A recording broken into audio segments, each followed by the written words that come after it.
जय हिंद दोस्तों। तो मैं गोलू कुमार आप सभी को स्वागत करता हूं मैं अपना यूट्यूब चैनल बीपी सुनिक सेंटर में। तो मेरे भाई आज मैं पढ़ाने वाला हूं दूसरा दिन साइंस क्लास का, ठीक है।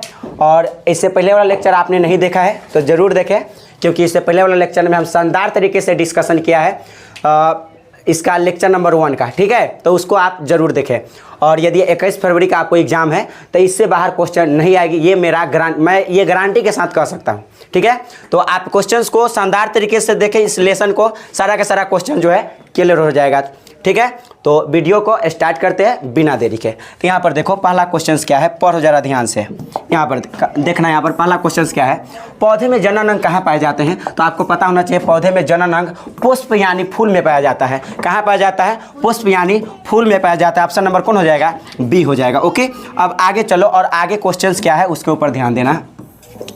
आगे क्या है, तो यहाँ पर पौधे में जनन कहाँ पाए जाते हैं, तो आप समझ गए पुष्प में पाया जाता है। उसके बाद अगला क्वेश्चन क्या है, ध्यान देना। प्रकाश संश्लेषण की क्रिया होती है, तो आप कहना प्रकाश संश्लेषण की क्रिया किस में होती है, तो हरे पेड़ पौधे में प्रकाश संश्लेषण की क्रिया होती है। किस में होती है? हरे पेड़ पौधे में, ठीक है। अब चलो यहाँ पर आगे समझना आगे, और कुछ इसके बारे में भी समझो। यह कवक क्या है, तो आप कहना कवक एक मृतजीवी पोषण का उदाहरण है। किसका उदाहरण है? मृतजीवी पोषण का उदाहरण है। अगर परजीवी बता देता, बैक्टीरिया जो है, बैक्टीरिया परजीवी पोषण बैक्टीरिया परजीवी का उदाहरण है। बैक्टीरिया क्या है? एक परजीवी है। जैसे अमरबेल भी, अमरबेल जू समझते हैं, जू कहने का मतलब होता है ढील।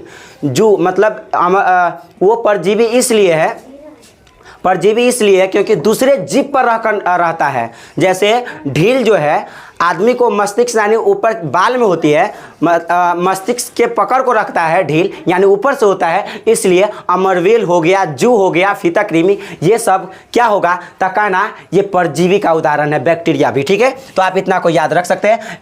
अदरवाइज इसका जो आंसर है ऑप्शन नंबर कौन हो जाएगा? डी हो जाएगा, ठीक है। अब चलो यहाँ पर अगला क्वेश्चन क्या है, यहाँ पर ध्यान देना। प्रकाश संश्लेषण की क्रिया में, प्रकाश संश्लेषण की क्रिया में ऑक्सीजन किससे बाहर निकलता है, तो जल से। ये कैसे जानोगे कि जल से बाहर निकलता है? थोड़ा सा ध्यान देना। जैसे ये कार्बन डाइऑक्साइड ना, हम इसके बारे में कैसे होता है, प्रकाश संश्लेषण की क्रिया कैसे होता है, कहना कार्बन डाइऑक्साइड वातावरण से, और जल जो है मिट्टी से।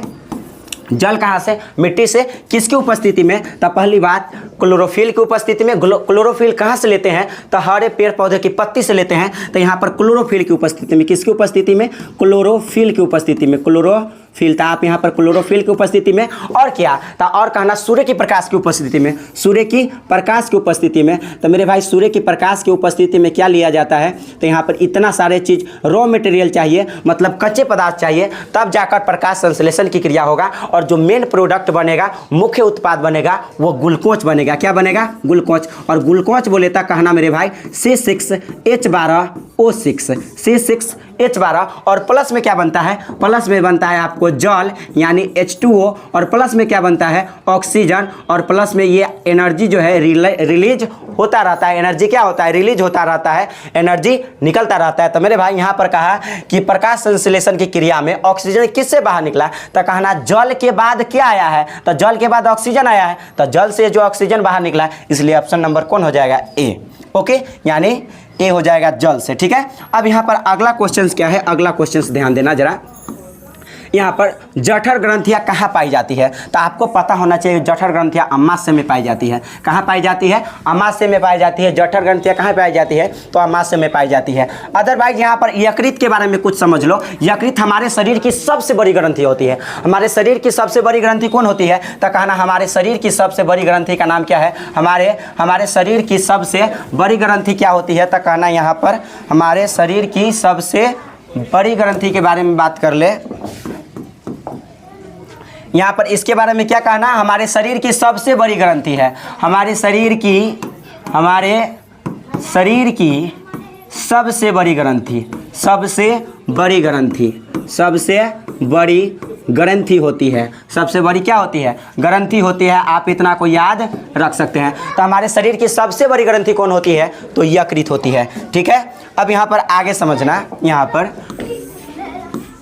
ग्लाइकोलिसिस। तो मेरे भाई ग्लाइकोलिसिस एक प्रक्रिया होती है जो कहाँ होती है, तो कोशिका द्रव में होती है, साइटोप्लाज्मा में होती है। किस में होती है? साइटोप्लाज्मा में। किस में होती है? साइटोप्लाज्मा में। कहता the process of glycolysis takes place in, यानी ग्लाइकोलिसिस की प्रक्रिया किस में होती है? तो आप कहना मेरे भाई साइटोप्लाज्मा में होती है। किस में होती है? कोशिका द्रव में होती है। ठीक है, आप यहाँ पर इतना ध्यान रख सकते हो।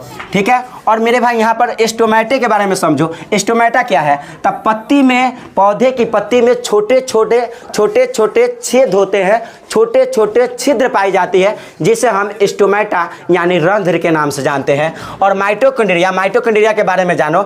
इसमें कौन सी शोषण होता है? तो कहना वायवीय शोषण होता है। शोषण दो प्रकार के होते हैं। माइटोकॉन्ड्रिया में केवल और केवल कौन सी शोषण होता है? तो वायवीय शोषण होता है। अदरवाइज आपको कुछ भी पूछता है तो आप अवायवीय मारना, गारंटी के साथ वो सही होगा। ठीक है, तो आप इतना समझ गए। इसमें क्या होगा? तो कहना इसमें वायवीय शोषण होगा। वायवीय शोषण होता है किसमें? माइटोकॉन्ड्रिया में। ये पत्ती में छोटे छोटे क्षेत्र पाए जाते हैं, स्टोमेटा होता है। और इसका आंसर तो आप समझ लिए, ग्लाइकोलिसिस एक प्रक्रिया है जो कहाँ होती है? साइटोप्लाज्मा में, यानी कोशिका द्रव में होती है। ठीक है, अब यहाँ पर आगे समझो अगला क्वेश्चन क्या है, उसके ऊपर ध्यान देना।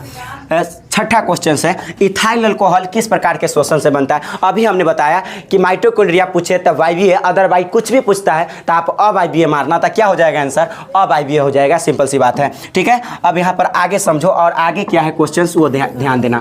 सबसे छोटी अंतःस्रावी ग्रंथि कौन है? तो आप कहिएगा सबसे छोटी अंतःस्रावी ग्रंथि पिट्यूटरी ग्रंथि होगा। लेकिन हाँ मेरे भाई, यहाँ पर पिट्यूटरी ग्रंथि ये दूसरी सबसे छोटी ग्रंथि है। ये क्या है? दूसरी सबसे छोटी ग्रंथि है। कौन सी है? तो दूसरी सबसे छोटी ग्रंथि है। अगर आपसे पिट्यूटरी ग्रंथि ऑप्शन में नहीं मिलता तो इसका पहली जो प्राथमिक आंसर होना चाहिए, प्राथमिक मतलब प्राइमरी आंसर क्या होना चाहिए? तो इसका प्राइमरी आंसर जो होना चाहिए पीनियल ग्रंथि होना चाहिए था। क्या होना चाहिए था?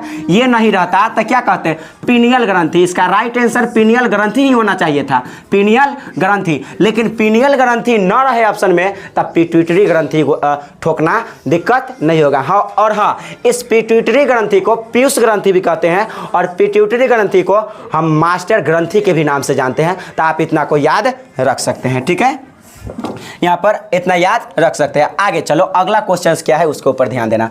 पौधे के वायवीय भागों से जल का ह्रास, जल का ह्रास कहे तब, या वाष्प निकलना, इन पत्ती से वाष्प निकलना कहे तब, या जल का ह्रास कहे तब पर भी वाष्प उत्सर्जन होगा। यानी जल का ह्रास क्या कहलाता है? तो आप कहना वाष्प उत्सर्जन, यानी B for Bahubali is the right answer. क्या हो जाएगा? तो वाष्प उत्सर्जन हो जाएगा। ठीक है, तो यहाँ पर इतना आप याद रख सकते हैं। ठीक है, उसके बाद 8 के बाद 9 नंबर, घेंघा रोग। घेंघा रोग किसके कारण पनपता है, किसकी कारण से होता है?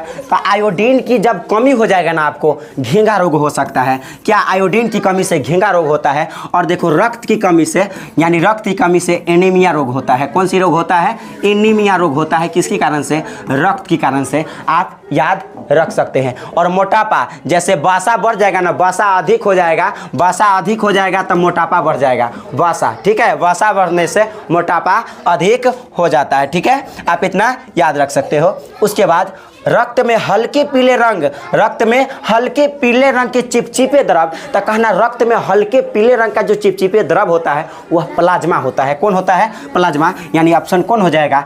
ए हो जाएगा। और हाँ, एक बात और भी ध्यान रख सकते हो, सफेद रक्त कणिकाएं की जीवन अवधि 12 से 20 दिन होती है। सफेद रक्त कणिकाएं की जीवन अवधि मतलब आवर्त का लाइफ स्पेन बोल सकते हैं, कितनी होती है? Life period. तो इसका जो लाइफ पीरियड होता है वह 12 से 20 दिन होती है। कितने दिन? 12 से 20 दिन होती है। यदि इसी जगह से आपको से पूछ लेता आरबीसी मतलब लाल रक्त कणिकाएं की जीवन अवधि कितनी होती है? आरबीसी की जीवन अवधि कितना दिन होती है? तो कहना मेरे भाई 120 दिन। कितना दिन? 120 दिन। ओके, आप इतना को याद रख सकते हैं। ये क्वेश्चन पूछता है मेरे भाई। ठीक है, और भी क्वेश्चन पूछा जा सकता है। रक्त क्या है? तो कहना रक्त एक संयोजी उत्तक होता है। रक्त क्या होता है? रक्त एक संयोजी उत्तक होता है। आप इतना को याद रख सकते हो। रक्त मापने वाला उपकरण मतलब रक्त मापने वाला मशीन क्या होता है? The device for measuring blood pressure is called, यानी वह वह मेजरमेंट मतलब वह डिवाइस जो मेजरिंग करता है, मापता है। किसको मापता है? तो ब्लड को मापता है। तो कौन मापता है? तो आप कहना मेरे भाई एसफाइग्मोमैनोमीटर। एसफाइग्मोमैनोमीटर यानी ऑप्शन नंबर कौन हो जाएगा? डी हो जाएगा। एसफाइग्मोमैनोमीटर रक्तचाप को मापता है। ठीक है, आप इतना को याद रख सकते हैं। हाँ, और यहाँ से एक और बात है, जैसे ब्रेन हेमरेज करता है तो भाई ब्रेन हेमरेज करने से लोग मर जाते हैं, लोगों की क्या होती है? मृत्यु हो सकती है। ब्रेन हेमरेज का मुख्य कारण क्या होता है? उच्च रक्तचाप। और उच्च रक्तचाप का हिंदी होता है, उसको शुद्ध हिंदी में कहा जाता है ब्रेन हेमरेज। किसके कारण से होता है? तो कहना उच्च रक्तचाप के कारण। और उच्च रक्तचाप बोले तो हाइपरटेंशन। हाइपरटेंशन के कारण, किसके कारण से? हाइपरटेंशन के कारण। हाइपरटेंशन के कारण से क्या होता है? तो हाइपरटेंशन के कारण से ब्रेन हेमरेज होता है। ब्रेन हेमरेज किसके कारण से होता है? ब्रेन हेमरेज किसके कारण से होता है? तो आप कहना ब्रेन हेमरेज जो होता है हाइपरटेंशन के कारण होता है। आप इतना याद रख सकते हैं। ठीक है, यहाँ पर इतना याद रख सकते हो। आगे समझो, आगे क्या है क्वेश्चंस। और यहाँ पर समझो, यहाँ एक और भी ऑप्शन है। देखो ऑप्शन है उस हिसाब से समझो। एमीटर क्या करता है? तो यह विद्युत धारा को मापता है। विद्युत धारा को मापने वाला यंत्र क्या है? एमीटर है। और विभवांतर को कौन मापता है? विभवांतर ये इलेक्ट्रोमीटर। ये देखो दूध की माप, जैसे शुद्धि और अशुद्धि की माप लैक्टोमीटर से की जाती है। जैसे दूध शुद्ध है कि अशुद्ध, ये कैसे पता चलेगा? तो आप कहना लैक्टोमीटर से। लैक्टोमीटर से किसकी शुद्धता को मापा जाता है? मेजरमेंट किया जाता है। तो कहना दूध को। ठीक है, दूध का शुद्धि और अशुद्धि का पता कैसे पता चलेगा? लैक्टोमीटर से। और विद्युत धारा की माप किससे की जाती है? कहना एमीटर से। विभवांतर की माप किससे की जाती है? विभवांतर की माप? तो कहना वोल्ट मीटर से। वोल्ट मत, क्योंकि वोल्ट तो विभवांतर का ऐसा ही मात्रक होता है। वोल्ट क्या होता है? विभवांतर का ऐसा ही मात्रक होता है। लेकिन वोल्ट मीटर विभवांतर को मापने वाला यंत्र है। ठीक है, तो आप इतना याद रख सकते हो। अब देखो अगला क्वेश्चन क्या है। बाष्पोत्सर्जन की क्रिया पाई जाती है। आपको पता है कि पौधे में अभी बता दिए बाष्पोत्सर्जन की क्रिया पाई जाती है। ठीक है, अब यहाँ पर आगे समझो, आगे क्या है क्वेश्चन। निम्नलिखित में से किस में खुला परिसंचरण? तो तिलचट्टा पूछे। तिलचट्टा, कॉकरोच और घोंघा। तिलचट्टा, कॉकरोच और घोंघा, इसमें खुला परिसंचरण तंत्र पाई जाती है। बाद बाकी कुत्ता, बिलाई, कुछ ही चाहे मनुष्य कुछ ही पूछ ले, सब में बंद परिसंचरण तंत्र पाया जाता है। ऑप्शन कौन हो जाएगा? सी हो जाएगा। ठीक है, आप यहाँ पर इतना याद रख सकते हो। आगे रक्त क्या है? अभी बताया उत्तक है। ठीक है, ऑप्शन नंबर कौन हो जाएगा? बी हो जाएगा। उसके बाद यहाँ पर मूत्र का पीला रंग यूरोक्रोम के कारण होता है। किसके कारण से होता है? मूत्र का पीला रंग यूरोक्रोम के कारण होता है। आप इतना पर यहाँ याद रख सकते हो। यहाँ देखो, निम्नलिखित में कौन एक उभयलिंगी है? उभयलिंगी कहने का मतलब मेल नरलिंग और मादा लिंग एक ही गो में उपस्थित हो तो उसको हम क्या कहेंगे? उसको उभयलिंगी जंतु के नाम से जानेंगे। तो केचुआ जो होता है ना, केचुआ समझते हो? चेरा। केचुआ कहने का क्या मतलब है? चेरा जो है वो क्या है? उभयलिंगी जंतु है। जैसे में उर्वरा शक्ति, जैसे इस चेरा की वजह से ही खेतों में उर्वरा शक्ति बना रहता है। जैसे भुरभुरा कर देता है खेत को, कौन करता है? केचुआ करता है। भुरभुरा करने का मतलब वो हल्का कर देता है खेत को। ठीक है, तो वो केचुआ, यानी राइट आंसर क्या हो जाएगा? केचुआ हो जाएगा। ठीक है, अब यहाँ पर आगे क्या है क्वेश्चन? 16 के बाद 17 नंबर। 16 के बाद 17 नंबर, यूरिया रक्त में कहाँ से प्रवेश करती है? तो कहना यूरिया रक्त में यकृत से प्रवेश करती है। किससे करती है? यकृत से प्रवेश करती है। वीडियो चल रहा है कि नहीं चल रहा है? अब यहाँ पर ध्यान देना, किससे प्रवेश करती है? तो यकृत से रक्त जो है कहाँ प्रवेश करती है? यूरिया रक्त में। यूरिया रक्त में कहाँ से प्रवेश करती है? कहना रक्त यकृत से प्रवेश करती है। यकृत के बारे में, वृक्क के बारे में समझो। वृक्क क्या है? तो किडनी का क्रियात्मक इकाई, मतलब वृक्क का क्रियात्मक इकाई को क्या कहते हैं? नेफ्रॉन कहते हैं। इसकी क्रियात्मक इकाई को क्या कहते हैं? नेफ्रॉन कहते हैं। ये सब VVI क्वेश्चन है। क्रियात्मक इकाई क्या कहलाती है? क्रियात्मक इकाई ये इसका नेफ्रॉन कहलाता है। क्या कहलाता है?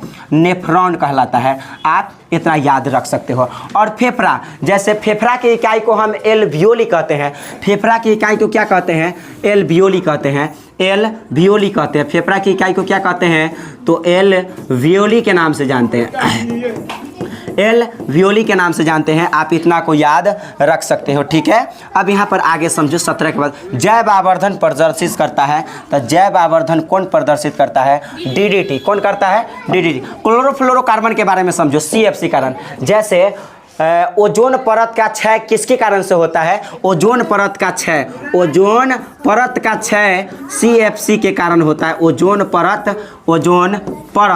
का क्षय किसके कारण से होता है? तो ओजोन परत का क्षय जो है किसके कारण से होता है? तो कहना सीएफसी के कारण, क्लोरोफ्लोरोकार्बन के कारण होता है, ठीक है। अब यहाँ पर आगे समझो, आगे क्या है क्वेश्चन। निम्नलिखित में कौन एक प्राथमिक उपभोक्ता है? तो कहना मेरे भाई शाकाहारी को हम प्राथमिक उपभोक्ता के नाम से जानते हैं। शाकाहारी को किस नाम से जानते हैं? प्राथमिक उपभोक्ता के नाम से जानते हैं। उसके बाद अगला क्वेश्चन, एक भूमिगत जल कौन है? कह रहा निम्नलिखित में कौन एक भूमिगत जल का उदाहरण है? कहना कुआं जो है एक भूमिगत जल का उदाहरण है, ठीक है। अब आगे समझो अगला क्वेश्चन क्या है। प्राकृतिक चुनाव द्वारा जीवों का विकास क्या कहलाता है? तो डार्विन। प्राकृतिक चुनाव का सिद्धांत किसने दिया था? डार्विन ने दिया था। उसके बाद उपार्जित लक्षण का सिद्धांत, उपार्जित लक्षण का सिद्धांत लैमार्क ने दिया था। उपार्जित लक्षण का सिद्धांत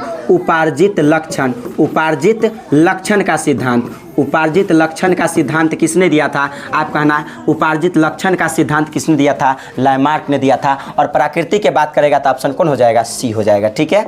उसके बाद अगला क्वेश्चन क्या है, ध्यान दो। हरे पौधे, यहाँ पर मेंडल के बारे में है। तो मेंडल क्या है? मेंडल ने जैसे मटर के पौधा पर अपना प्रयोग किया था, मेंडल साहब ने, ठीक है। आप इतना को याद रख सकते हो। हरे पेड़ पौधे क्या कहलाते हैं? उत्पादक कहलाते हैं। हरे पेड़ पौधे क्या कहलाते हैं? उत्पादक कहलाते हैं। ऑप्शन नंबर कौन हो जाएगा? सी हो जाएगा। अंडोत्सर्ग किसके कारण से होता है? एलएच के कारण होता है। एलएच एक हार्मोन है जिसके कारण से अंडोत्सर्ग मतलब अंडा का उत्सर्जन होता है। किसके कारण से? अंडा का उत्सर्जन किसके कारण होता है? तो कहना मेरे भाई एलएच के कारण होता है, ठीक है। आगे समझो। उसके बाद अदरवाइज ये समझ सकते हो एस्ट्रोजन क्या है? तो कहना ये फीमेल हार्मोन है। फीमेल कौन सा हार्मोन? तो फीमेल हार्मोन कौन है? Female hormone. एस्ट्रोजन और प्रोजेस्टेरॉन एक और होता है प्रोजेस्टेरॉन क्या होता है? तो आप कहना प्रोजेस्टेरॉन जो है एक फीमेल हार्मोन है। फीमेल हार्मोन होता है, फीमेल हार्मोन। क्या कहना? फीमेल हार्मोन होता है एस्ट्रोजन और प्रोजेस्टेरॉन, ठीक है। आप इतना याद रख सकते हो। अब यहाँ पर आगे समझो 24 लैंगरहैंस की द्वीपकाय कहाँ पाई जाती है? आप कहना आग्नेयाशय में। आग्नेयाशय में क्या पाई जाती है? तो लैंगरहैंस की द्वीपकाय पाई जाती है किसमें? आग्नेयाशय में। और यहाँ पर अंडाशय सबसे बड़ी अंतःस्रावी ग्रंथि है। अंडाशय क्या है? सबसे बड़ी अंत, सीधे बड़ी ग्रंथि नहीं, सबसे बड़ी अंतःस्रावी कौन होती है? अंडा से होती है, ओवरी होती है। यानी अंडा से हमारे शरीर की सबसे बड़ी कौन सी ग्रंथि? अंतःस्रावी ग्रंथि होती है अंडा से, ठीक है। आप इतना को याद रख सकते हो। आगे क्या है क्वेश्चंस देखो जरा ध्यान से। आगे 24 के बाद 25 थायरिक्सिन नामक हार्मोन संश्लेषण में निम्नलिखित में से किसका होना आवश्यक है? कहना आयोडीन का होना आवश्यक है। किसका होना आवश्यक है? कहना आयोडीन की होना आवश्यक है। आगे समझो अगला क्वेश्चन क्या है। 26 निश्चल की कणिकाएं पाई जाती है। निश्चल कणिकाएं न्यूरॉन में पाई जाती है। कहाँ पाई जाती है? अभी बताया कि ये क्या है? नेफ्रॉन। तब ब्रेक की क्रियात्मक इकाई जो है नेफ्रॉन कहलाती है। इसका आंसर क्या हो जाएगा? न्यूरॉन हो जाएगा, ठीक है। 26 के बाद 27 नंबर मानव मस्तिष्क का वजन होता है 12 से 1400 ग्राम। 12 से 1400 ग्राम और 12 से 1400 ग्राम बोले तो 1.2 से 1.4 kg, ठीक है। आप यहाँ पर समझ सकते हो इतना। उसके बाद अगला क्वेश्चन क्या है देखो यहाँ पर अगला, निकट दृष्टि दोष अथवा दूरदृष्टि दोष निवारण हेतु प्रयुक्त लेंस द्वारा बना प्रतिबिंब कैसा होता है? तो हमारी आंखों में उत्तल लेंस पाई जाती है और हमारे आंखों में जो रेटिना पर प्रतिबिंब बनता है वो वास्तविक उल्टा और छोटा बनता है। वास्तविक उल्टा और छोटा बनता है। ऑप्शन नंबर कौन हो जाएगा? डी हो जाएगा, ठीक है। यहाँ पर आगे समझो साइड मिरर के रूप में कौन नहीं जानता है कि उत्तल दर्पण का उपयोग होता है? साइड मिरर के रूप में कौन सा दर्पण? उत्तल दर्पण। और हजामती दर्पण के रूप में कौन सा? अवतल दर्पण। रोगियों को कान नाक को देखने में अवतल दर्पण का उपयोग किया जाता है। आप इतना याद रख सकते हो। 29 के बाद 30 नंबर, अवतल लेंस द्वारा प्राप्त प्रतिबिंब कैसा होता है? तो कहना अवतल लेंस उत्तल दर्पण के बराबर होता है और उत्तल दर्पण में जो प्रतिबिंब बनता है वह काल्पनिक यानी आभासी, काल्पनिक का दूसरा नाम आभासी है, और सीधा बनता है, छोटा बनता है। काल्पनिक यानी आभासी, सीधा और छोटा, इनमें से सभी जो है आपका राइट आंसर है। ओके, अब यहाँ पर आगे समझो, आगे क्या है क्वेश्चंस। ऊर्जा का एसआई मात्रक है। ऊर्जा का एसआई मात्रक क्या होता है? जूल होता है। क्या होता है? जूल होता है। वीडियो चल रहा है अच्छा से ना? अब देखो यहाँ पर क्या होता है, तो कहना जूल होता है। ऊर्जा का एसआई मात्रक क्या होता है? तो जूल होता है। कहना ऊर्जा का एसआई मात्रक की और एक और होता है, जैसे किलोवाट घंटा। किलोवाट घंटा भी ऊर्जा का एसआई मात्रक होता है। और एक यूनिट बराबर मेरे भाई, एक यूनिट जो बराबर होता है कहना 3.6 इंटू 10⁻6 जूल के बराबर होता है। क्या? एक यूनिट होता है। ठीक है, एक यूनिट होता है। और इतना बराबर एक और बोल सकते हो, क्या बोल सकते हो? 4.2 जूल। 4 कितना? 4.2 जूल। 4.2 जूल यानी एक यूनिट बराबर 4.2 जूल भी होता है। आप इतना ध्यान रख सकते हो। आगे समझो यहाँ पर आगे क्या। आकाश का नीला रंग किसके कारण होता है? तो कहना प्रकीर्णन के कारण होता है। किसके कारण होता है? प्रकीर्णन का। आकाश का लाल रंग कहे तब, या आकाश का नीला रंग कहे तब पर भी क्या होगा? प्रकीर्णन के कारण होती है। ठीक है, आप इतना याद रख सकते हो। आगे समझो यहाँ पर सामान्य नेत्र के लिए, सामान्य नेत्र के लिए स्पष्ट दृष्टि का न्यूनतम दूरी कितना होता है? 25 सेंटीमीटर होता है। मीटर मत मार लेना, या 2.5 सेंटीमीटर मत मारना। क्या मारना? 25 सेंटीमीटर मारना। तो आंसर क्या हो जाएगा? सी हो जाएगा। अब यहाँ पर आगे समझो क्या है। 34, उत्तल लेंस का फोकसांतर, उत्तल लेंस का फोकसांतर 50 सेंटीमीटर है तो उसकी क्षमता क्या होगा? जैसे क्षमता पूछे तब P बराबर फार्मूला होता है 1/f, 1/f होता है। लेकिन ये सेंटीमीटर में कहा, किस में कहा? सेंटीमीटर में। तो सेंटीमीटर में कहा तो 100/f होगा। 100/f होगा। 100 बटा क्या होगा? तो कहना 100/f होगा। सेंटीमीटर में क्या होगा? 100/f होगा। तो बताओ 100 एफ का वैल्यू कितना है? 50 है। सेंटीमीटर में दिया था 50 और 2 ना कट गया, मतलब 2। तो 2 तो है ऑप्शन में, लेकिन प्लस होगा कि माइनस? तो कहना उत्तल लेंस है इसलिए प्लस में होगा। और क्षमता का ऐसा ही मात्रक होता है डायोप्टर, इसलिए +2 डायोप्टर। ठीक है, यहाँ पर आपका आंसर हो जाएगा। आगे समझो यहाँ पर एक प्रिज्म कितने सतह से घिरा होता है? तो कहना एक प्रिज्म 5 सतह से घिरा होता है। कितने सतह से घिरा होता है? 5 सतह से घिरा होता है। अभिनेत्र लेंस की फोकस दूरी में परिवर्तन किया जाता है तो कहना पक्षमाभी पेशिया द्वारा। किसके द्वारा? पक्षमाभी पेशिया द्वारा। हमारी आंखों में प्रकाश प्रवेश करती है किसके द्वारा? पुतली द्वारा। हमारी आंखों में प्रकाश किसके द्वारा प्रवेश करती है? कहना पुतली द्वारा। उसके बाद हमारी आंखों का रंग निर्भर करता है किस पर? परितारिका पर। किस पर? परितारिका पर। जैसे हमारी आंखों का, जैसे आइरिस का जो रंग है वह काला होता है, भूरा होता है और नीला होता है। किसके कारण? आइरिस के कारण, परितारिका के कारण। अदरवाइज इसका आंसर क्या हो जाएगा? डी हो जाएगा। ठीक है, उसके बाद यहाँ पर आगे समझो क्वेश्चंस क्या है। प्रकाश के परावर्तन के कितने नियम होते हैं? प्रकाश के परावर्तन के कौन नहीं जानता? अपवर्तन और परावर्तन के कितने नियम होते हैं? 2 नियम होते हैं। अब आगे समझो फोटोग्राफी कैमरा का अभिदृश्य कैसा होता है? तो कहना कैसा होता है? उत्तल लेंस का होता है। फोटोग्राफी कैमरा में कौन सा लेंस लगा होता है? तो कहना कौन सा लेंस होता है? तो कहना मेरे भाई उत्तल लेंस होता है। कौन सी लेंस होता है? उत्तल लेंस। यहाँ पर एक किरण अवतल दर्पण पर लंबवत आपतित होती है तो परावर्तन के बाद किस बिंदु से होकर गुजरेगा? तो कहना फोकस से होकर गुजरेगा। जैसे एक अवतल दर्पण आप ले लो मेरे भाई, कौन सा दर्पण ले लो?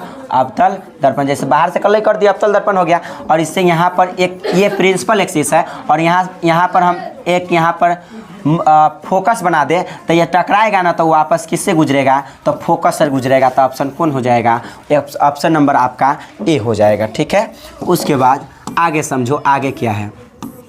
एक प्रिज्म से एक प्रिज्म से किरण गुजरे तो इसका क्या नहीं होगा, तो कहना वर्ण विक्षेपण नहीं होगा। क्या नहीं होगा, वर्ण विक्षेपण नहीं होगा। तो मतलब कैसे, एक प्रिज्म ले लो मेरे भाई, क्या ले लो, एक प्रिज्म ले लो, एक प्रिज्म लेते हैं, इसी प्रकार से गुजारते हैं, तो यहाँ से श्वेत प्रकाश किरण गुजरता है, तो यहाँ डॉट डॉट, इसको ऐसे जाना चाहिए था लेकिन ऐसे जाएगा, और कितने भागों में बढ़ता है, तो 7 भागों में बढ़ जाता है। कितने भागों में बढ़ जाता है, 7 भागों में बढ़ जाता है। तो ये कहलाता है प्रकाश का वर्ण विक्षेपण। लेकिन मेरे भाई यहाँ पर एक पेज पे एक वर्णी किरण गुजरता है, क्या नहीं होगा, तो कहना प्रकाश का वर्ण विक्षेपण नहीं होगा।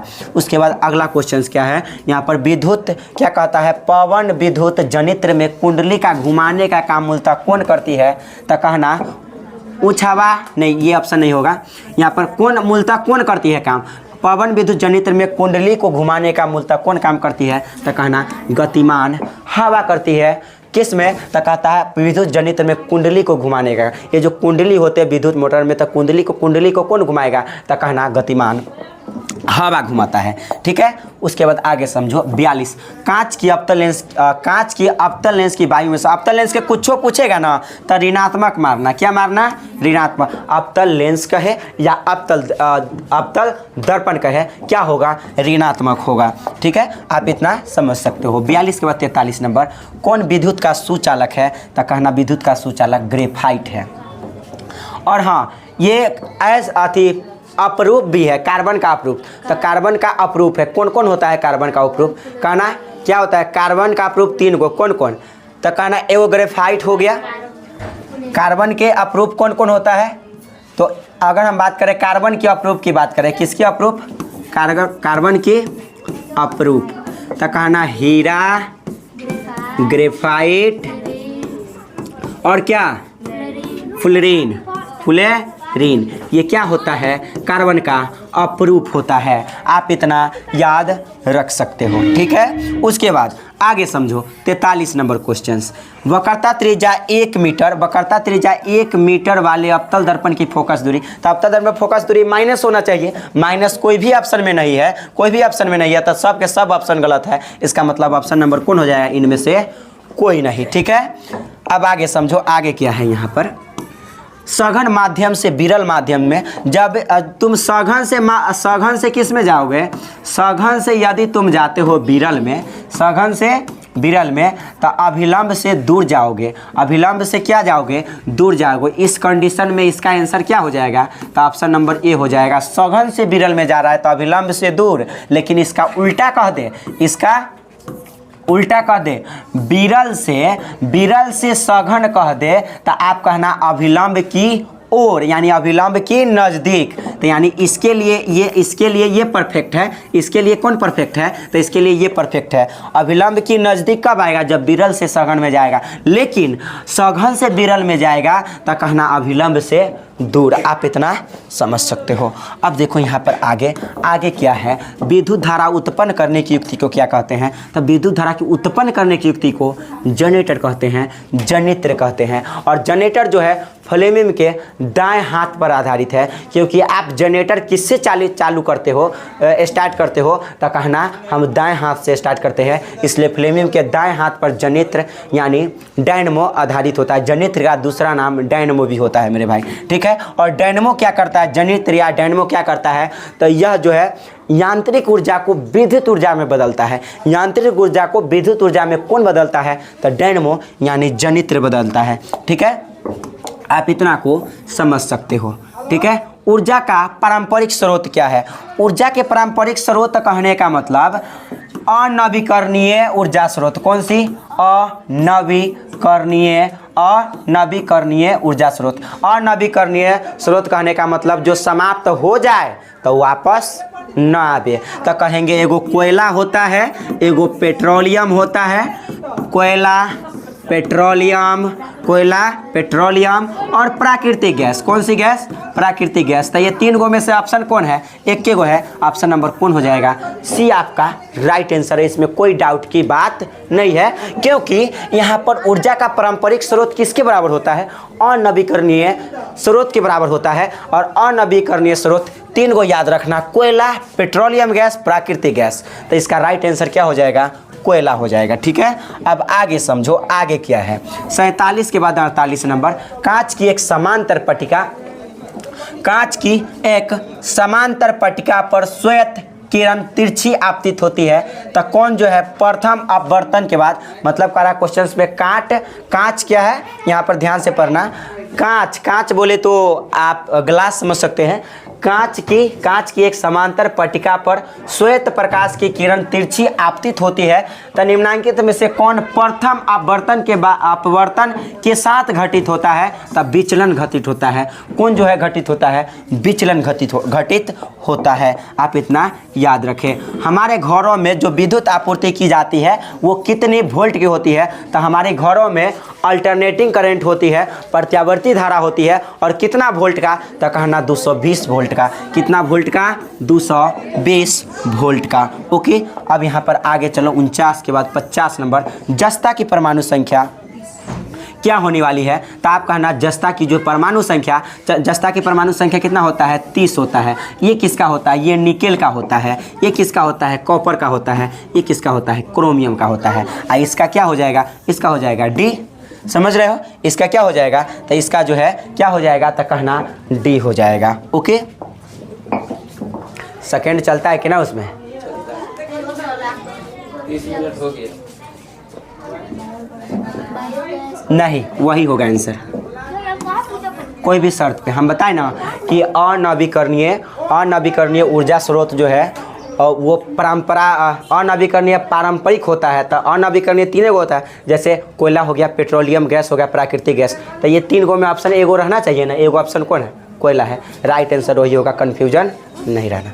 ठीक है, और उसके बाद अगला क्वेश्चन देखो यहाँ पर, धोबिया सोडा का रासायनिक सूत्र क्या होगा, तो कहना धोबिया सोडा का जो रासायनिक सूत्र है Na2CO3 10 भाग जल होता है। Na2CO3 10 भाग जल धोबिया सोडा का रासायनिक सूत्र होता है। ठीक है, आप इतना याद रख सकते हो। यहाँ पर निम्नलिखित में कौन एक परवल क्षारक है, तो कहना सोडियम हाइड्रोक्साइड को हम परवल क्षारक के नाम से जानते हैं। ठीक है, यहाँ पर एक क्वेश्चन पूछा जा सकता है। क्वेश्चंस क्या पूछा जा सकता है, जैसे परवल अम्ल और दुर्बल अम्ल, परवल अम्ल और दुर्बल अम्ल। तो कहना परवल अम्ल क्या है और दुर्बल अम्ल क्या है, तो कहना परवल अम्ल। यदि आपसे पूछे परवल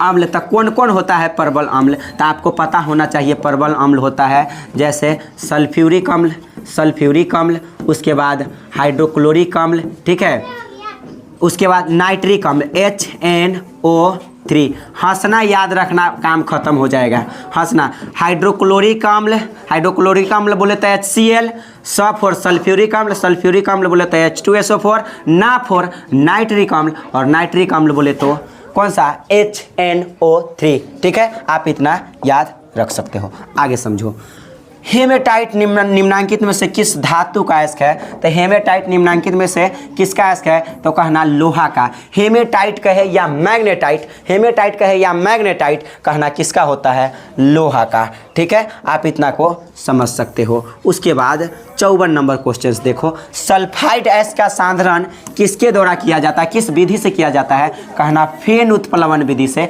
अगर फेन उत्प्लवन ऑप्शन में नहीं मिलता है तो ऑप्शन में होगा चुंबकीय पृथक्करण मार के आ जाना, आंसर सही होगा। अगर ये ऑप्शन में ना मिलता है तब। ठीक है, उसके बाद आगे समझो अगला क्या है क्वेश्चंस में। और हाँ, भर्जन और निस्तापन समझो, तो यहाँ पर निस्तापन जो है इसके द्वारा हम कार्बोनेट अयस्क का शुद्धिकरण करते हैं। किसके द्वारा, निस्तापन द्वारा। और सल्फाइड अयस्क का शुद्धिकरण किसके द्वारा किया जाता है, सल्फाइड अयस्क का शुद्धिकरण। तो सल्फाइड अयस्क का शुद्धिकरण किसके द्वारा, भर्जन द्वारा। भर्जन बोले तो रोस्टिंग द्वारा किया जाता है। भर्जन का दूसरा नाम जारन भी होता है मेरे भाई। सल्फाइड अयस्क कहेगा ना तो फेन उत्प्लवन विधि तो एगो होगा ही, और इसके अलावा क्या होगा, इसके अलावा भर्जन क्या होगा, भर्जन का दूसरा नाम क्या होता है, एक तो भर्जन हो गया, और निस्तापन उत्प्लावन हो गया, भर्जन हो गया, और एक क्या होता है, इसका दूसरा नाम होता है जारन। क्या होता है, जारन। आप इतना याद रख सकते हैं। आंसर आपका कौन हो जाएगा? आंसर जो है आपका डी हो जाएगा। ठीक है, अब यहाँ पर आगे समझो 54 के बाद 55 नंबर। ये कैसी अभिक्रिया है?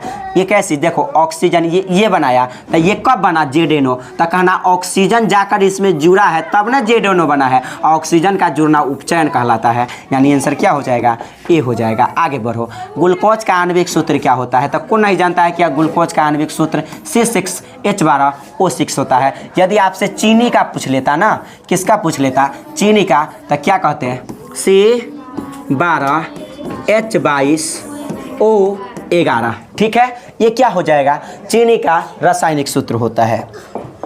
उसके बाद आगे समझो। अम्ल का जलीय विलयन विद्युत का संचालन करता है, क्योंकि अम्ल जल में क्या होता है? विलय होता है। अम्ल जल में घुल जाता है। ठीक है, उसके बाद अगला क्वेश्चन क्या है? अगला क्वेश्चन देखो 57 के बाद 58 नंबर। लिथियम के 72 कक्षा में कितना लगता है? लिथियम 2,1। लिथियम की परमाणु संख्या 3 होता है। लिथियम की परमाणु संख्या कितना होता है? 3 होता है। तो इलेक्ट्रॉनिक विन्यास करोगे तो 2 1 हो जाएगा। मतलब 72 कक्ष में कितना इलेक्ट्रॉन होगा? कहना 1 होगा। क्या होगा? 1 होगा। ओके, अब यहाँ पर आगे समझो।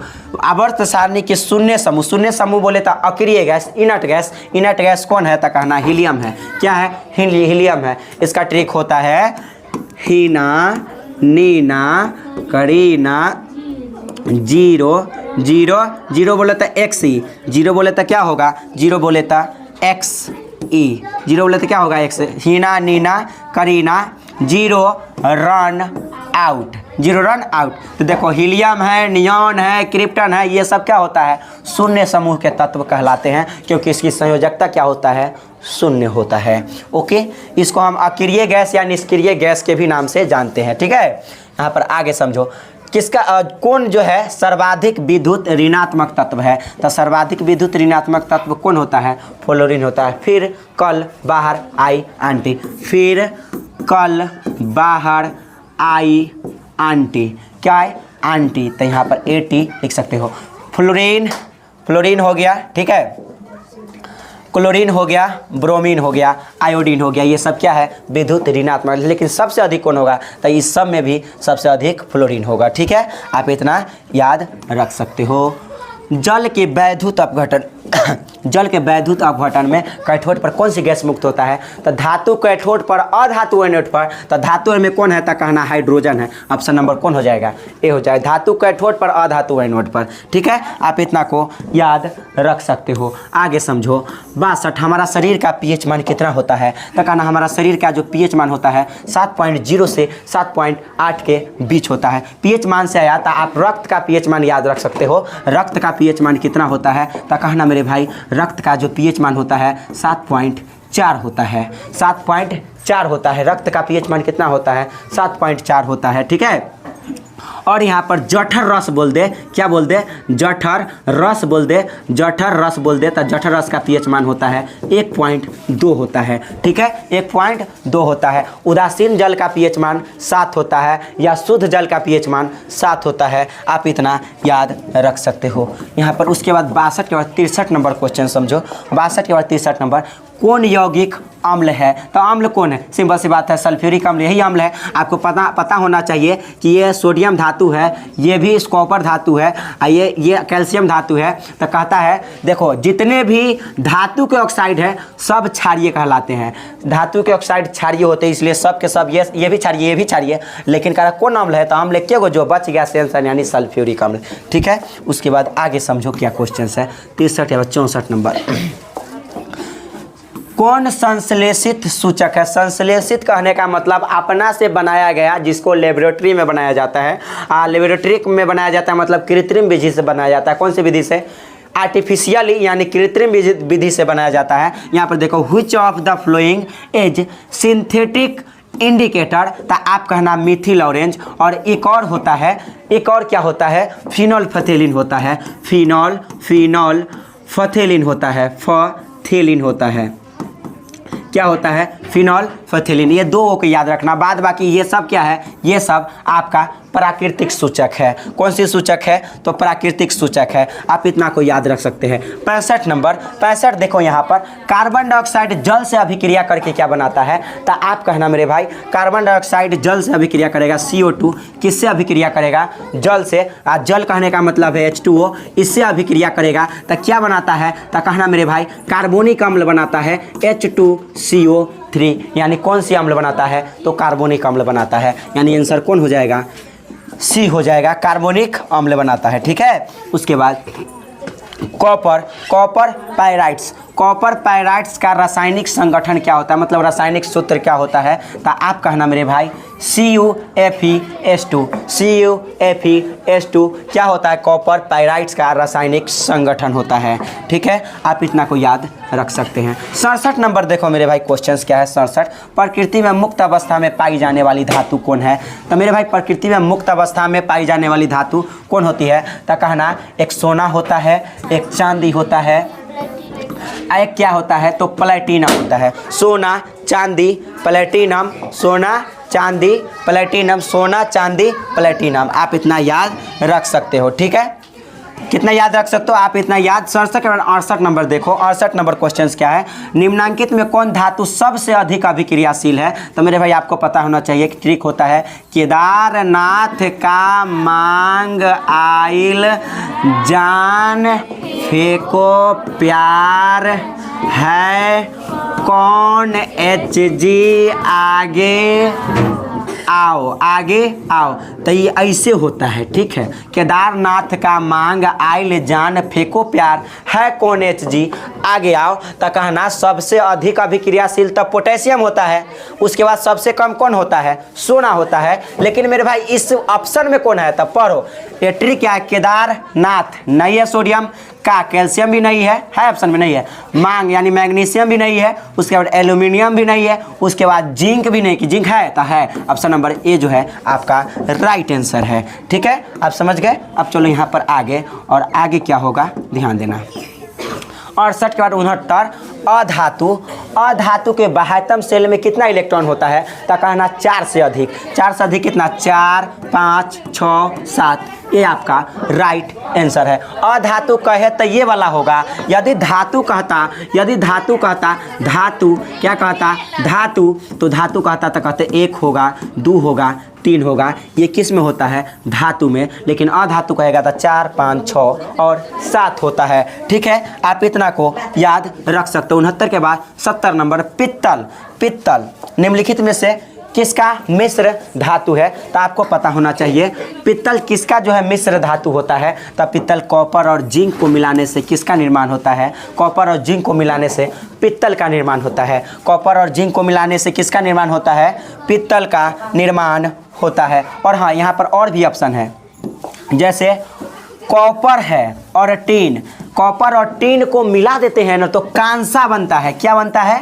कांसा बनता है। लेकिन इसी जगह पर रहता मेरे भाई, इसी जगह पर रहता लेड और टीन, लेड बोले तो Pb, लेड बोले तो Pb और टीन बोले तो Sn, और ये दोनों को मिलाएंगे तब सोल्डर बनेगा, तब क्या बनेगा, सोल्डर बनेगा, तब क्या बनेगा, इस कंडीशन में सोल्डर और इस कंडीशन में कांसा बनता है। ठीक है, इस कंडीशन में कांसा और इस कंडीशन में सोल्डर, और पित्तल किस कंडीशन में, कॉपर और जिंक को मिला देने से। ठीक है, आप इतना को याद रख सकते हो। निम्नलिखित में कौन एक समआवयवी है, ये थोड़ा सा आपको याद रखना पड़ेगा मेरे भाई। इथिल अल्कोहल और डाई मिथिल ईथर को हम सब, ये दोनों जो है एक दूसरे के समआवयवी है, मतलब आइसोमर्स है। ठीक है, आइसोमर्स है। 71 के बाद 72 नंबर क्वेश्चंस देखो। 72 क्या है, कह रहा है इतना को हम मिथाइल के नाम से जानते हैं, तो मिथाइल कौन ऑप्शन में है, CH3 कहने का मतलब मिथाइल, ए में भी नहीं है, ए में भी नहीं है, ए में भी नहीं है,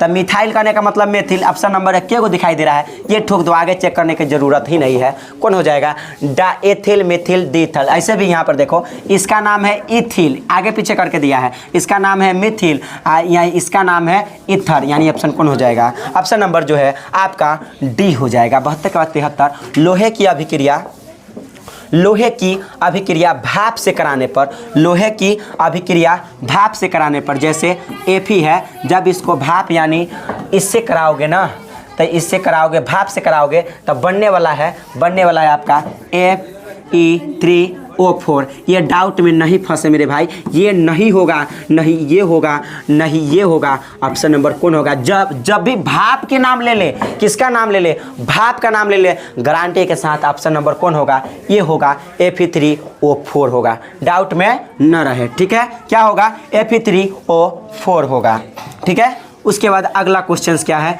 एक तत्व की परमाणु संख्या 16 है, इसकी आवर्त सारणी में 16 है। 16 का फॉर्मूला होता है पीरियोडिक टेबल है, यदि आप पढ़े होइएगा तो उसमें एक ट्रिक होता है, ओस से टिपो, ओस से टिपो, ओस से टिपो, ओस से टिपो, ओस से क्या करो? तो टिपो, ओस से टिपो। ये क्या है? तो ट्रिक है। ऑक्सीजन, सल्फर, सेलेनियम यहाँ पर और टेलुरियम, ये क्या है? यहाँ पर ओस से क्या करना है? टिपना है। तो यहाँ पर ऑक्सीजन है, सल्फर है, सेलेनियम है, यहाँ पर क्या है? टेलुरियम है, ओस से टिपो। तो ऑक्सीजन ये क्या है? तो कहना है किस तत्व का, किस वर्ग का संख्या है? तो आप कहना 16 में आता है। किस में होता है? और 16 को हम वर्ग 6A के सदस्य के नाम से भी जानते हैं। वर्ग 6A के सदस्य को क्या कहा जाता है? तो यहाँ पर क्या कहा जाता है? आप कहना 16 यानी क्या कहा जाता है यहाँ पर? ओस से टिपो, वर्ग 6A को, ठीक है। आप इतना पर यहाँ ध्यान रख सकते हो। 74 के बाद 75 नंबर देखो, यहाँ पर क्या क्वेश्चंस कहा? तनु सल्फ्यूरिक अम्ल के साथ अभिक्रिया नहीं करती है। कौन नहीं करती है? तो कहना तनु सल्फ्यूरिक अम्ल के साथ मैग्नीशियम जो है अभिक्रिया नहीं करती है। कौन अभिक्रिया नहीं करती है? कहना मैग्नीशियम अभिक्रिया नहीं करती है। यहाँ पर कहा क्वेश्चंस मेरे भाई ध्यान से देखो, कॉपर और टीन, अभी बताएं कॉपर और टीन मिलेगा तो क्या बनेगा? कांसा बनेगा। क्या बनेगा? कांसा। और कांसा कहने का मतलब है ब्रॉन्ज, ब्रॉन्ज को ही कांसा कहा जाता है, ब्रॉन्ज को ही क्या कहा जाता है? कांसा कहा जाता है। ब्रॉन्ज बोले तो कांसा, ब्रॉन्ज बोले तो क्या होता है? कांसा होता है। यहाँ पर कहा कॉपर और टीन मिला दो तो क्या बनेगा? कांसा। मतलब 90% कॉपर और 10% टीन को मिलाओगे तो क्या बनेगा? कांसा, यानी ब्रॉन्ज बनेगा। क्या बनेगा? ब्रॉन्ज बनेगा। सोल्डर अभी आपको अभी बता दिए, लेड और टीन मिलाओगे, लेड और टीन मिलाओगे सोल्डर बनेगा, कॉपर और जिंक मिलाओगे पित्तल बनेगा, ठीक है। आप इतना याद रख सकते हो। उसके बाद अगला क्वेश्चन क्या है मेरे भाई? ध्यान दो, अगला क्वेश्चन है सोडियम हाइड्रोक्साइड, जिंक, जिंक कहे तो ये धातु हो जाएगा, सोडियम हाइड्रोक्साइड ये क्षारक है। धातु जब, धातु ये क्या है? धातु। धातु जब क्षारक के साथ अभिक्रिया करता है तो हाइड्रोजन गैस देता है। कौन सी गैस देता है? हाइड्रोजन गैस देता है। देखो धातु अम्ल या क्षारक से अभिक्रिया करेगा ना तो एनी टाइम कौन सी गैस देगा? तो कहना हाइड्रोजन गैस देगा, यानी ऑप्शन कौन हो जाएगा? ऑप्शन ए हो जाएगा, H2 गैस, ठीक है। उसके बाद 77 के बाद 78 नंबर क्वेश्चन क्या है? ध्यान देना। कहा निम्नलिखित में से कौन सी धातु वायु में उच्च ताप पर गर्म किए जाने पर ऑक्सीजन से सहयोग नहीं करते? कहना सोना, चांदी और प्लेटिनम। सोना, चांदी, सोना, चांदी और प्लेटिनम। सोना, चांदी, सोना, ये चांदी हो गया, ये सोना हो गया, ये चांदी, ये सोना, और ये क्या है? प्लेटिनम। ये उच्च ताप पर गर्म किए जाने पर भी ऑक्सीजन से क्रिया नहीं करती है। आप इतना को याद रख सकते हो। यहाँ पर आगे समझो 79 नंबर, अयस्क में उपस्थित अपद्रव्य या अशुद्धि को क्या कहते हैं? तो आप कहना गैंग कहते हैं। अयस्क में the impurities present in an ore are called gangues, यानी गैंग के नाम से जाना जाता है। इसका ऑप्शन क्या हो जाएगा? सी हो जाएगा। उसके बाद अगला क्वेश्चन क्या है? देखो यहाँ पर निम्नलिखित में से किस गुण के कारण धातुओं के तार बनाए जाते हैं? तार मतलब लंबा करेंगे तन्यता के कारण। किसके कारण से? आप पीट पाट के चौड़ा करेंगे, ये आघात वर्ध्यता के कारण चौड़ा होता है, आघात वर्ध्यता के कारण। और तन्यता मतलब तार बनाए जाते हैं तन्यता के कारण, यानी तार को आप मतलब ऐसा होता है ना, तन्यता अगर धातु में तन्यता नहीं होगा तो मेरे भाई लंबी, मतलब एक तार को आप लंबी लंबी नहीं खींच सकते, मतलब तार लंबा लंबा ना होता है। तो वो लंबा तार किससे बनता है? किसके कारण से होता है? तो धातु के तन्यता के कारण होता है। इसलिए ऑप्शन नंबर कौन हो जाएगा? ऑप्शन नंबर सी हो जाएगा, तन्यता के कारण। उसके बाद यहाँ पर देखो एक क्वेश्चन में जो लोग जिसमें कन्फ्यूजन रहता है उसका बात कर ले। जैसे मेंडल ने अपना प्रयोग मटर के पौधा पर किया था, मेंडल ने अपना प्रयोग कौन सी पौधा पर किया था, तो आप कहना मटर के पौधा पर किया था। और मेंडल ने अपनी विकल्पी लक्षण कितने लिया था, तो 7 लिया था। उन्होंने डाई हाइब्रिड क्रॉस दिया और मोनो हाइब्रिड क्रॉस दिया, मतलब एकल संकरण क्रॉस, एकल संकरण क्रॉस, एकल संकरण। तो एकल संकरण की बात कर ले, किसकी बात कर ले, एकल संकरण में अगर आपसे पूछता है एकल संकरण में फिनोटाइपिक रेशियो क्या होगा, कौन सी रेशियो, फिनोटाइपिक रेशियो, तो आप कहना फिनोटाइपिक अनुपात किस में, मोनोहाइब्रिड क्रॉस में फिनोटाइपिक अनुपात, तो आप कहना 3:1। क्या कहना, 3:1 फिनोटाइपिक। लेकिन इसी जगह पर एकल संकरण, एकल लगा दे और फिनोटाइपिक अनुपात पूछे तो आप कहना मेरे भाई 3:1। और एकल संकरण लगा दे और पूछे द्विसंकरण क्रॉस, कौन सी, द्विसंकरण नहीं, एकल लगा दे और आपसे पूछे जीनोटाइप अनुपात, कौन सी अनुपात, जीनोटाइप अनुपात, तो आप कहना जीनोटाइप अनुपात क्या होता है, तो 1:2:1 यानी 121, 1:2:1 होता है। आप इतना को याद रख सकते हैं। यदि हाँ आपसे पूछता है द्विसंकरण, क्या पूछता है मेरे भाई, द्विसंकरण पूछता है, द्विसंकरण पूछता है, क्या पूछता है, द्विसंकरण, तो इसमें जो फिनोटाइप रेशियो होगा ना, इसमें जो फिनोटाइप रेशियो होगा वो ध्यान दो, फिनोटाइप रेशियो, तो इसमें फिनोटाइप रेशियो क्या होता है, तो कहना 9:33:1, फिनोटाइप रेशियो में 9:33:1 मतलब 9:3:1। और यदि पूछ ले जीनोटाइप, क्या पूछ ले में, द्विसंकरण में जीनोटाइप पूछे, क्या पूछे, जीनोटाइप, तो कहना 121, 242, 121, तो 121 करने का मतलब 1:2:1 और 242 करने का मतलब है 242 करने, यहाँ लिख लो 242 और फिर लिख लो 121, तो यहाँ पर सब में अनुपात लगा दो, काम 35। मैं ट्रिक दिया हूँ इसको याद करने का। देखो द्विसंकरण में अगर फिनोटाइप कहता है तो 9:33:1 और जीनोटाइप कहता है तो 121, 242, 121। अगर आपसे एकल संकरण में, किस में, एकल संकरण में पूछता है जीनोटाइप, तो कहना यहाँ पर एकल संकरण में जीनोटाइप कहते हैं 121, 1:2:1 और एकल संकरण में फिनोटाइप कहे तो 3:1। तो मेरे भाई ये 80 क्वेश्चन, कितने क्वेश्चंस हो गए, 80 क्वेश्चंस का डिस्कशन हो गया समाप्त। और वीडियो कैसा लगा आप लोग कमेंट बॉक्स में ज़रूर बताइएगा कि वीडियो कैसा लगा। फिर मिलेंगे अगले वीडियो में, धन्यवाद।